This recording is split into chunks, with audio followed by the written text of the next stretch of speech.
Hi, everyone. Happy Tuesday. The first VidCon talk of October, and I am thankful for everyone to be here and join us. A lot of great stuff to talk about. My name is Eugene Lee. I am the CEO and co-founder of Channel Meter. We provide payments for our clients to creators. And one of the platforms that we provide payments for is Facebook.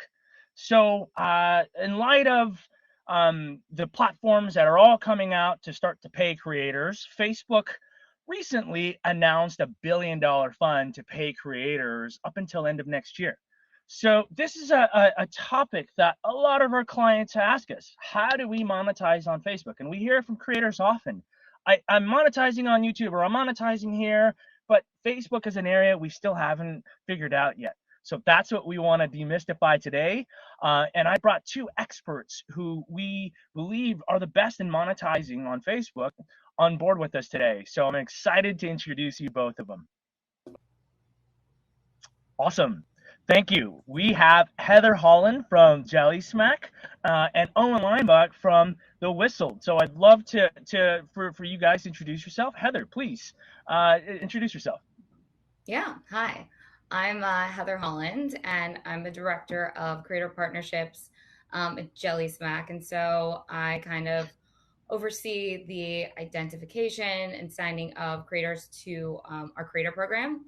And what the creator program is, we adapt a creator's content, we optimize it, distribute and monetize it on other platforms, one of them being Facebook. So that's why I'm here today to kind of share some insights with you all about that. Awesome. Thank you. Thank you. Owen, please, would love to introduce yourself. You bet. Hey, I'm Owen.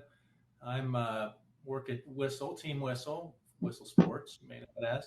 I run the strategy and innovation group there. And Whistle, we do a number of things. We are a publisher. We have our own channels, networks, and publishing schemas there and shows.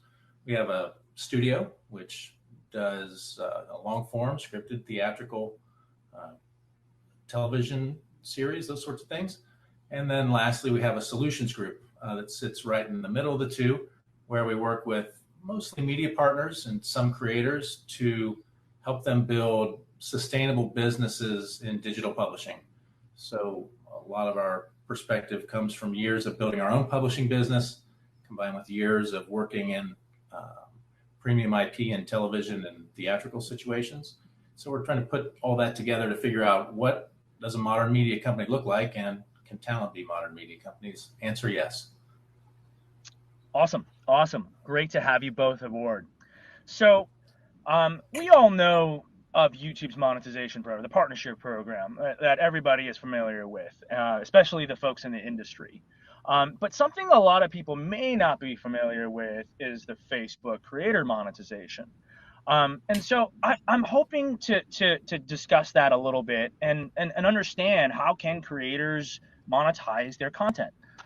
Heather, maybe you can just get us quickly smart on just what it is, just a high level overview of how your creators are monetizing and how do they get in the door there? Yeah. So in terms of, if you just want to monetize on Facebook, generally speaking, you have to have 10,000 followers Hmm. on your Facebook page. And you also have to have 30,000 views with at Hmm. least 1 minute of views on videos that are 3 minutes in length or more. Got it. And that's within the last sort of 60 days, so 2 months. And so then once you kind of hit that threshold, Facebook will either recognize that, and then you can begin monetizing your content and putting in-stream ads. Otherwise, you can also sort of apply, and that sort of helps the process along a little bit faster. And so once you can monetize, then you can sort of invite Facebook to insert ads kind of wherever they see fit. And there's kind of different ads and types of ads that you can kind of give the OK to. So one is stories, another one is mid-roll, And they also have pop-up ads that kind of are underneath the video. And then they sort of choose, what's the best sort of route for advertising. So it's kind of interesting, though, the sort of selection of the ads is kind of based on the viewer. So, you and I could be watching the same video, and then based on my preferences and yours, which could be very different or very similar, we could be watching a very different ad in that same video. Got it. That's right. Got it. And that's And yeah, please go ahead. I was going to say that's a really interesting trick that folks like Jelly Smack and Whistle, begin to work with you on. Is depending on the time of year, who the viewer is, how long people are staying around to watch your videos, can have real dramatic impacts on how much you monetize on your videos. You might get 2 or 3 ad units that show up if you have people sticking around for a certain amount of time. And if it's in the fourth quarter around Christmas and your programming is really good for moms, there are advertisers who are going to be paying more to reach them at the time, and you're going to get paid more. So it's a bit of once you get in the door, there's still a lot of work to do in thinking about your programming, thinking about the time of year, who your audience is, how long they're sticking around, all those sorts of things. It's really kind of a fun puzzle. And that's a really interesting point, and I want to come to that because there's a question that we often face is like, what do creators get wrong about that? But before I hit that, in both of your perspectives, Heather, and the obvious is obviously to make more money, but why should creators take their content to Facebook? Again, aside from the obvious of making more money. Heather, do you want to tackle that first? Yeah. I mean, I think, I think it's always smart to sort of, reduce any platform risk in the sense that, say if you are entirely on another platform and say, God forbid something happens, all your eggs are kind of in, that one basket. It sort of makes sense to sort of reduce that risk. And I also think, you're right? building a new audience on the platform. So, the overlap between YouTube audiences and Facebook, for example, there's only about 15%. So, it really sort of behooves you to build this new business and build an entirely new audience on another platform. Yeah, it's really interesting. I mean, yes. Yeah, please go ahead, Owen. Hey, Heather's nailing it once again here. There's platform risk because one of the things when you roll up your sleeves and start looking at all the things that impact your monetization on each platform, you realize that platforms also are making lots of changes all the time. Yeah. So you'll read a lot about Snapchat over the last 6 to 8 months when they started monetizing their Spotlight program really well, and people are making a lot of money and Discover, and then they decide, hey, this is working really great. Let's open up the floodgates, and then the monetization drops for people across the board. So you have to, but then again, they may feel like they're losing some ground against another platform and inject some more new program or new cash in. So you have to be playing all the roulette tables at once, basically.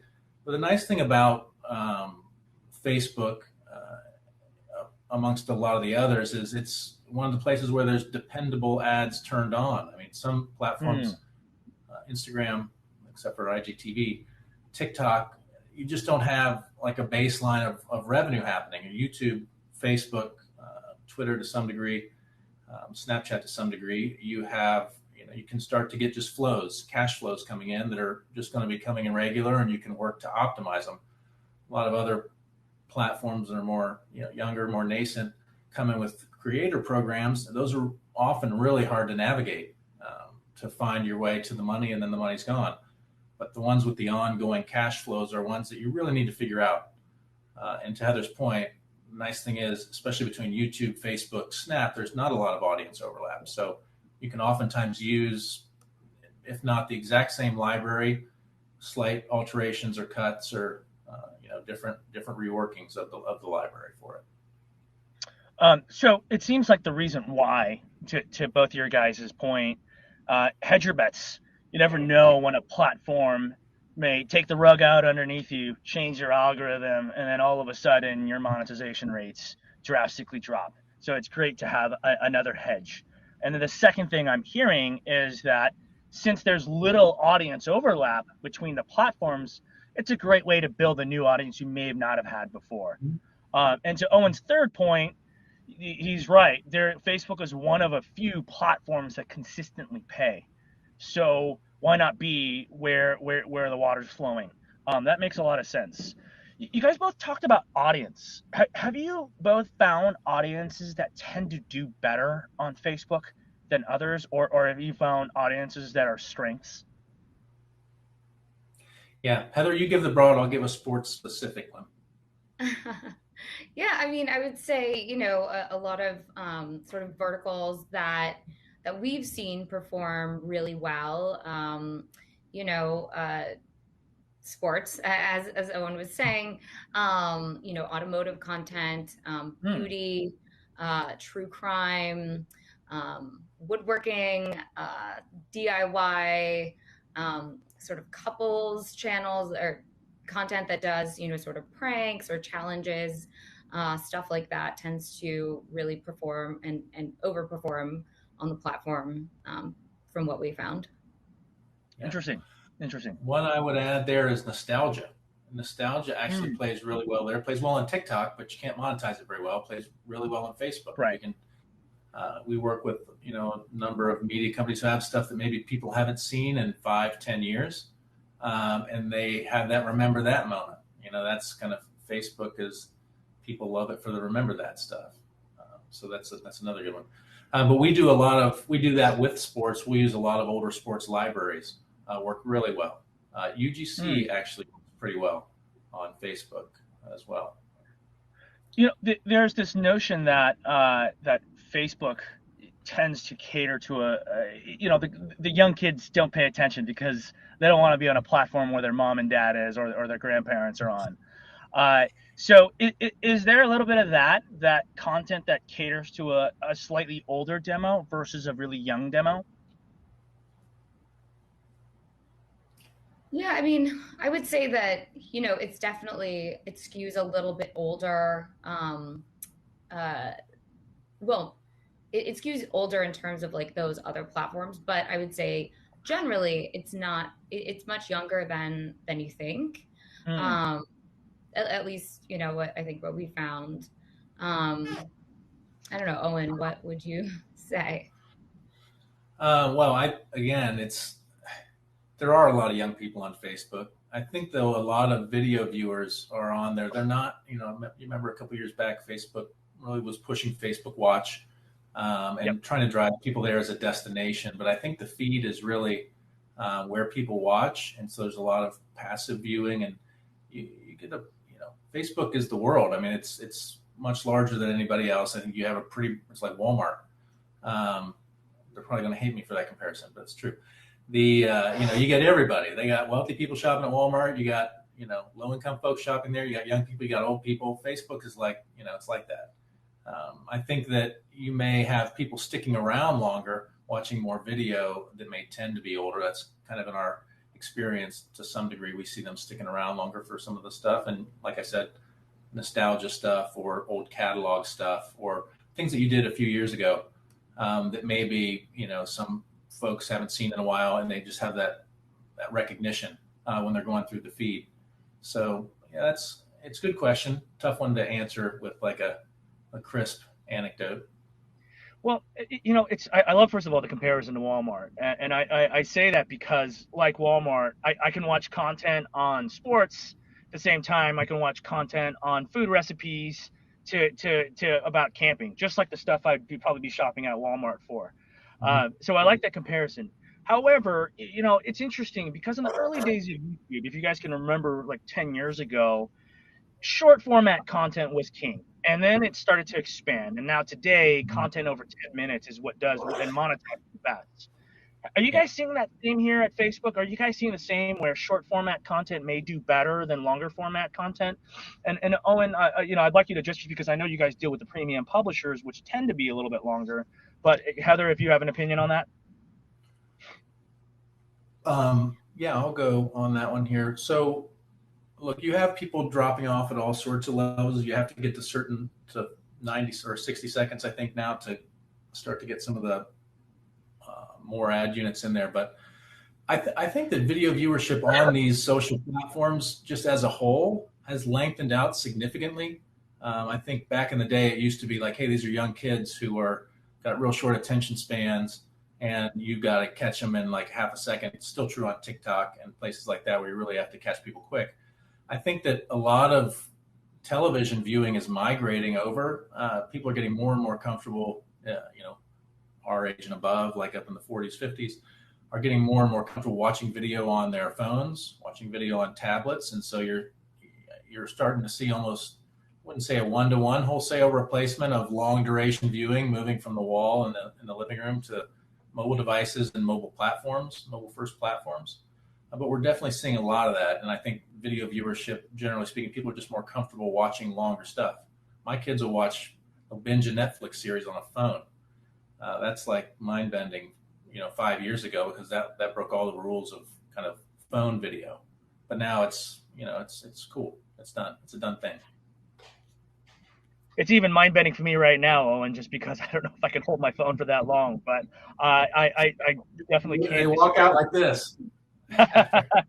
Yeah, hopefully we don't see a surge of carpal tunnel syndrome in the next 20 years. But that said, Heather, how about yourself? Are you finding like types of formats of content or duration of content that does better on Facebook versus others? Yeah, I think kind of what Owen was saying, you really have to, sort of in those first few seconds, really capture the viewer. More and more people are watching content kind of, similar to what you're saying on your phone. People are watching it sort of on autoplay. The content's on autoplay, and then it's also muted. So you really have to be able to capture people really kind of in the first second of Mm. any video to really grab them and pull them in, to sort of ensure that they will actually watch that content. Yeah, and the text over is super helpful for that too. I mean, just getting people Hmm. in right away, to have that on there. Yeah. Absolutely. In regards to that, I want to ask, uh, what do you think creators get wrong about Facebook? What's something that they may be misguided on, and not just aware of, that's either preventing them from monetizing more or preventing them monetizing overall? I would say the biggest thing, and Heather, you probably have a little bit more experience than me with this, but the biggest thing from my experience is they just don't think that there's value there for the time that they have to Mm. put into it. And I think that more recently, I think that's becoming more and more untrue. But I Yeah. think it is an older stereotype, like, hey, I'm really going to focus on my core platform. There are, a lot of services out there who can do it like on a rev share basis and kind of help you out with not a lot of upfront cost. And there is a lot to be had there. So just, I think thinking there's nothing to be had there where the juice isn't worth the squeeze is probably the biggest thing that stops people. Yep. Yeah, and That's relevant to companies who do that. That's Jelly Smack, and Heather, maybe unraveling that a little bit more. You can share. That's a great transition into who you guys are and what you guys do. yeah, and I would just say, yeah, I think that, not only is it maybe not something that they get wrong, but something that I think, I think there is a lot of interest in having a presence on Facebook and building out that platform. But I also feel like most of the creators that we speak to, um, it's just really a bandwidth issue. They just simply don't have the time. And so, that's kind of where we come into play, and, and the creator program specifically, because, you know, we sort of say, okay, you keep continuing to make content on YouTube, and then, we'll sort of take that bandwidth off your plate, and, we will do all the work in order to make your content successful on Facebook. So that's kind of the beauty of our creator program, where, as Owen was saying, we do, have a rev share model, but we only, win if they win. Um, and so just to kind of give you like a top line overview of the program, and kind of what we do, we have, sort of this whole process with, the tech and the tools that we built, not only to, you know, uh, help creators, put content on Facebook, but then also find success and generate this really, significant revenue. What what we really do is, we sort of de-risk them, right? If a creator tries to do it on their own, I think a lot of it is, trying to figure out what works on the platform, taking the time and effort and investment. And we say, we'll do all that for you, and we do it in a way where it's kind of this growth mindset. So we're building and we're growing their asset, their Facebook page, and, doing it in order to make them bigger, more robust, and really just, make them more money sort of at the end of the day.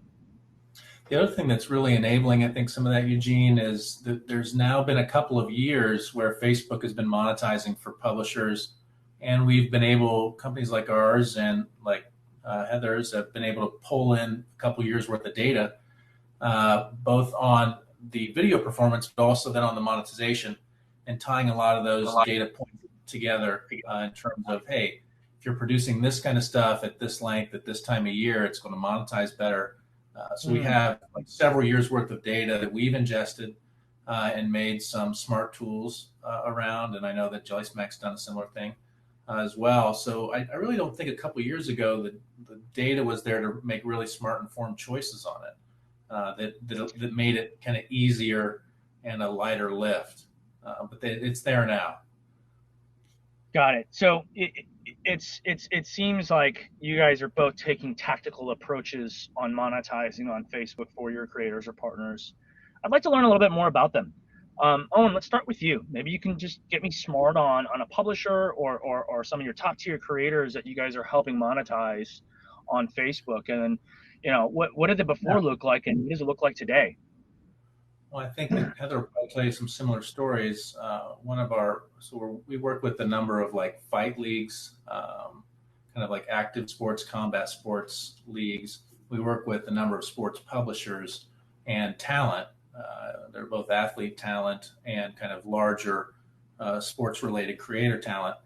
And I think that what's changed is, like I said earlier, we've got the data, we've got a model where we come alongside and do things on a rev share basis for folks that make sense within our network. And then we also were able to package them in with other things that we're selling.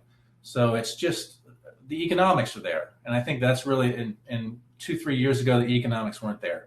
I think that the larger, in the same way we had a streaming war, if you recall that, if you remember that pre-pandemic, everyone's talking about streaming wars. We now have creator wars.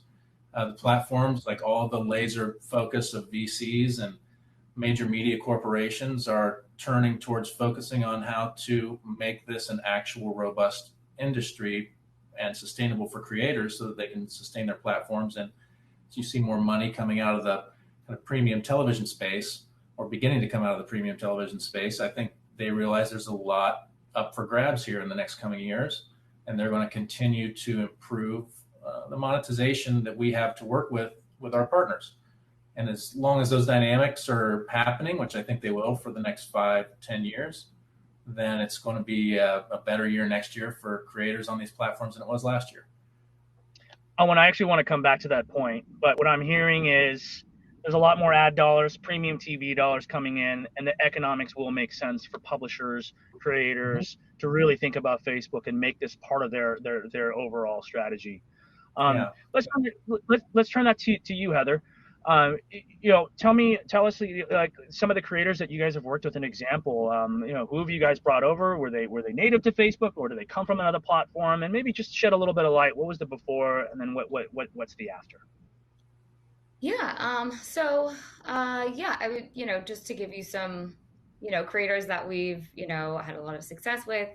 A few of our creators, Brad Mondo is one that we started working with, probably say almost 2 years now. But, we did not have a Facebook page for him. So we grew him in about a year from 0 to about 8, almost 9 million followers on the platform. And just this past May, we actually got him over the 10 million follower mark. That's amazing. A small feat. 10 million. Bailey Sarian is one of our true crime creators. She does sort of this very popular series called murder mystery and makeup, and she signed with us in May of 2020, and she had about 35,000 followers on her Facebook page, and she has surpassed 10 million as well. We also work with a couples channel called Charles and Alyssa Forever. And sort of same metric, in about 12 months, we grew their Facebook page to about 6.3 million followers. So we work with quite a few, we work with over 300 creators, but these ones have, kind of been in different genres, and we found quite a bit of success with them. So that's interesting. It sounds like it's more than just the content in itself. You guys are also going in and strategizing around their actual page and potentially release schedule and the above. Um, I, I think it's really interesting, and I want to address some of the questions. There's one relevant question that comes to this, and then I want to switch gears because I know there's something on top of everyone's mind I want to address. But a question from Travis asks, what's the best way to level out monetization so it isn't feast or famine based on a single video being popular? How is that unique for people trying to be athletes or typical creators trying to expand on social media? What I'm deciphering from that question is how do we make it so it's not just one viral video that pops and then that lull that comes down?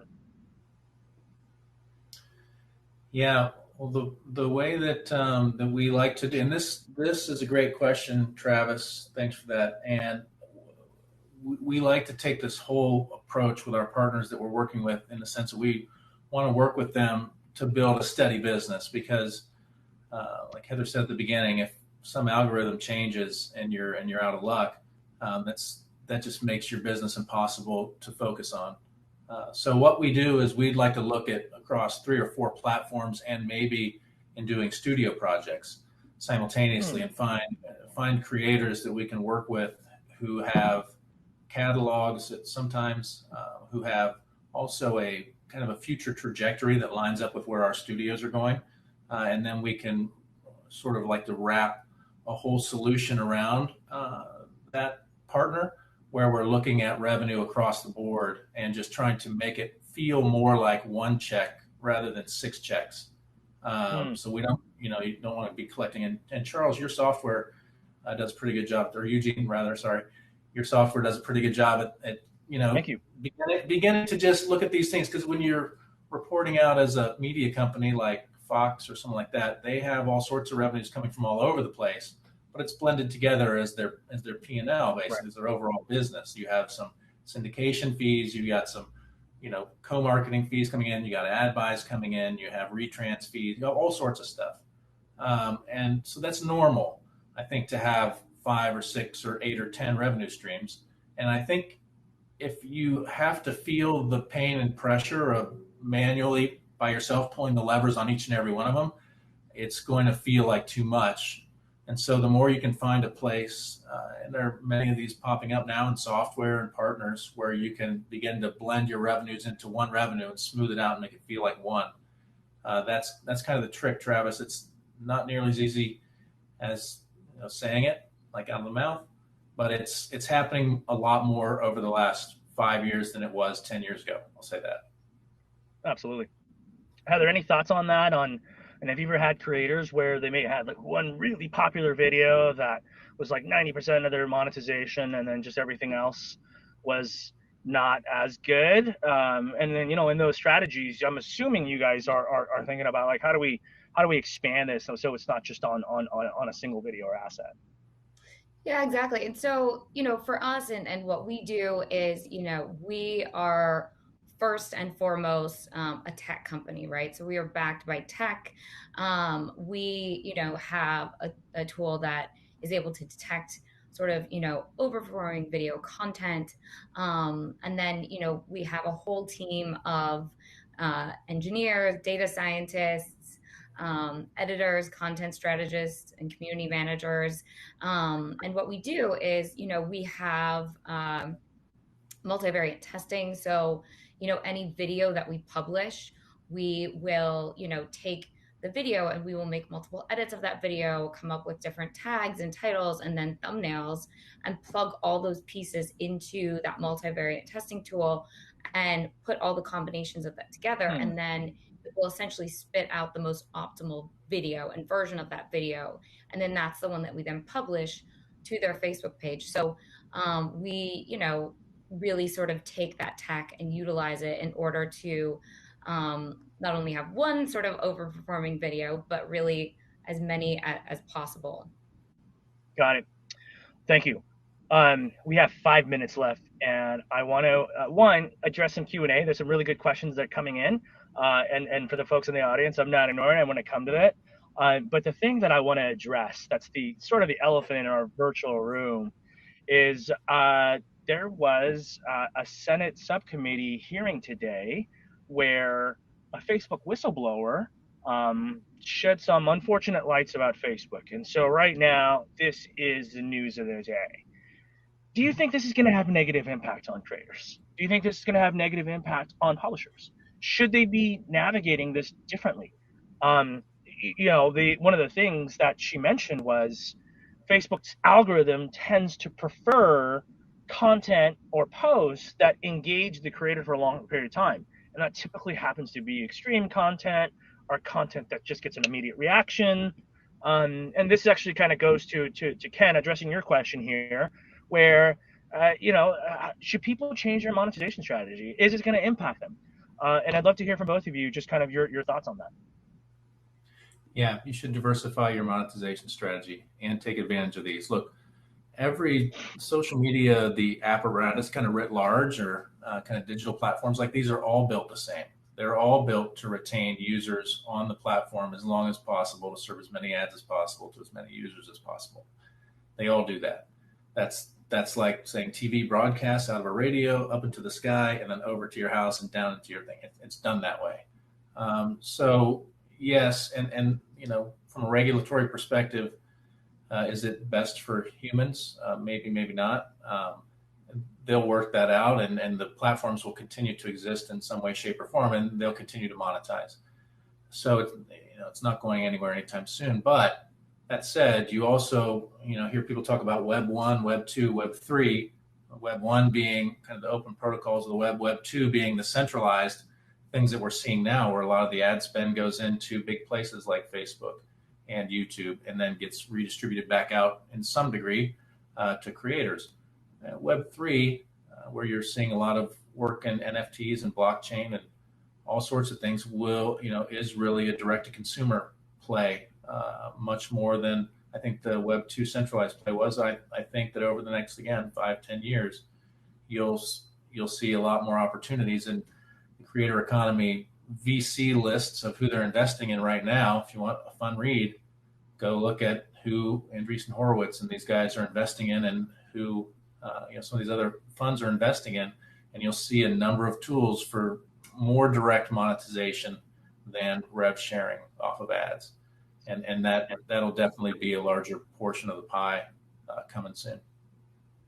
Heather, how about yourself? With live news, do you think creators should be thinking of this differently? Should they make any changes? Should they approach their Facebook monetization? I'm assuming your phones are going to be ringing off the hook with this news that's coming out today. Yeah, I mean, I think that, it's also maybe a little too early to know. Of course, we're going to monitor and of course, pay close attention to it. Absolutely. But I think, in terms of just, our standpoint is that, and just kind of Jelly Smack and who we are, and the content that we create, and the people that we partner with, one of our core values is positivity. And, all the creators that we sign, we vet them, and, the content that we create, really sort of is with this positive spirit in mind.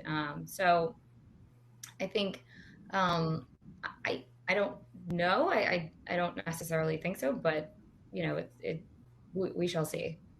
Yeah, what I'm hearing is Facebook needs better partners like you guys, Jelly Smack and Whistle, to filter for that, and so they got to scale this side. Totally agree with that. We got a minute left, and I would like just each of you just to kind of address this. And first of all, I want to thank everybody for coming here and joining us today.